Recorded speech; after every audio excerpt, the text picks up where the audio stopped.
ফিরিঙ্গি বাজার চট্টগ্রাম শহরে অবস্থিত একটি ঐতিহাসিক বাজার এলাকা, যা 1937 সালে স্থাপিত হয়।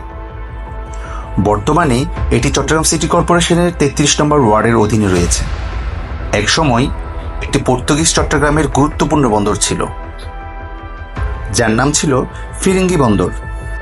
এই ফিরিঙ্গি বন্দরের নাম থেকেই ফিরিঙ্গি বাজার নামটি এসেছে।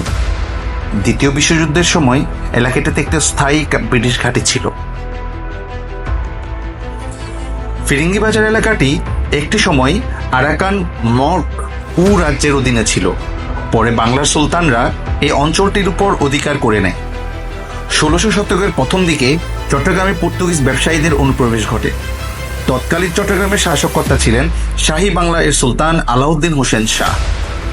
1528 সালে পর্তুগিজরা সুলতানের কাছ থেকে অনুমতি নিয়ে চট্টগ্রামে পোর্তো গ্রান্দে দি বাংলা নামে একটি বাণিজ্য ঘাঁটি স্থাপন করে। পর্তুগিজরা এই অঞ্চলে ফিরিঙ্গি নামে পরিচিত ছিল। স্থানীয় চাটগাইয়া ভাষাতে ফিরিঙ্গি অর্থ বিদেশি।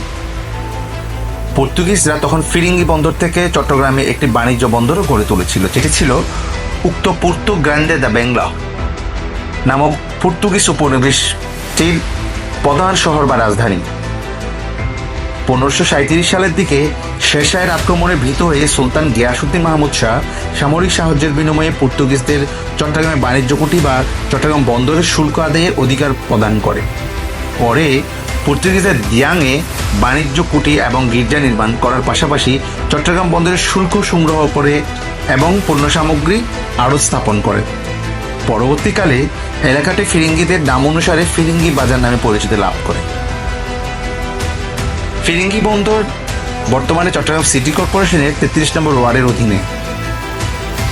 আপনারা যদি এমন আরও ইন্টারেস্টিং বিষয়ে ভিডিও চান, আমাদের ইউটিউব চ্যানেল স্পিক 5.5 লাইক দিয়ে, সাবস্ক্রাইব দিয়ে, বেল আইকনটি প্রেস করে রাখুন। আজকের ট্যাগলাইন, চাহিদা যত কম জীবন তত সুন্দর।